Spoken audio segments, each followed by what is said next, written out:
Hi, and welcome to Teaching Your Child's First Course, those who can teach their children. What good teachers do and how they do it.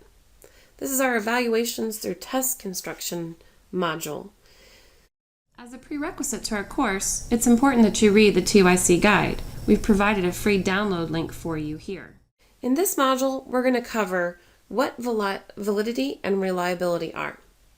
We're going to go over test construction guidelines for true-false tests, matching, completion and short answer test, multiple choice, and essay development.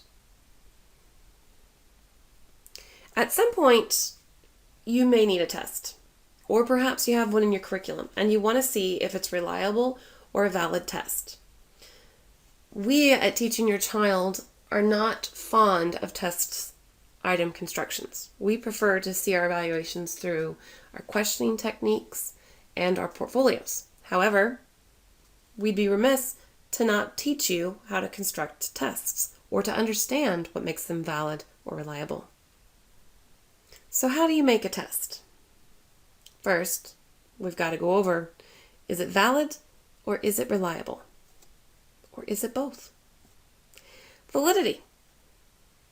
A valid test is when the assessment of information is appropriate for making a decision about your students or your classroom climate.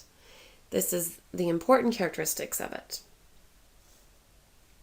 Some key aspects are, to what extent is the assessment information helpful to make me, the teacher, a decision? Validity is going to refer to the decisions that are made from that assessment and its approach itself. Validity is a matter of degree.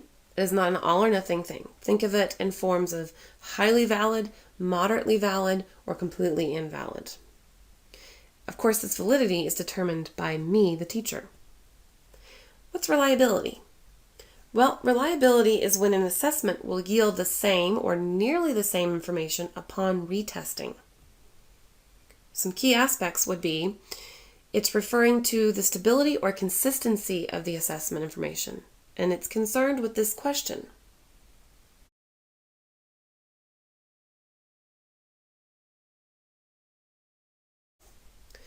Reliability is concerned only with its own consistency, stability, or typicality. Reliability does not exist on an all or nothing basis as well, but in varying degrees. Highly reliable, moderately reliable, or not reliable at all.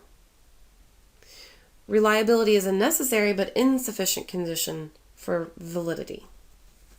So let's teach you how to construct tests. Let's look at some guidelines for a true-false test.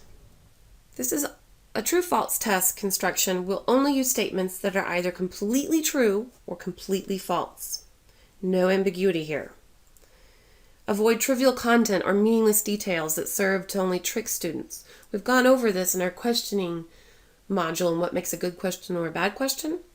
But here for this trivial content serving to trick a student, one of the example questions I like to use is, if a ball and a bat cost $1.10 together, the bat was $1 more than the ball. How much was the ball? That question isn't really designed to see if I can truly evaluate the child's mathematical skills. It's more to serve to see if they can suss out the trick. Exercise care when using specific determiners such as all, always, never, every, none, only. They only tend to serve as clues when used without qualifiers.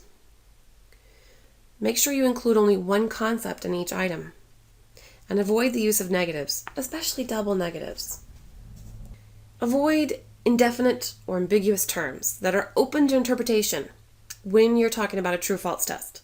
Now, when we're evaluating through questions, go for it. You want that debate. But here with a true-false test, you don't. You want to avoid things that are open like a few or several or seldom or frequently or to a good extent. Avoid length clues. True statements tend toward greater length when qualifiers are added to achieve the complete truth. Avoid pattern cues like true, false, true. or false, false, true, true, false, false, true, false. Use equal numbers of true and false items and arrange them as randomly as you can. Do not take statements directly from the textbook or class notes. Why is that? Well, if we take statements directly, then we are only evaluating whether they can regurgitate information back to us. Not the reason why we teach, and not in a very effective form of evaluation. So we have designed a test for you guys to take that has a bunch of true-false questions, and with the guidelines we've just gone over, see which ones are good and which ones are bad, and how you could make them better.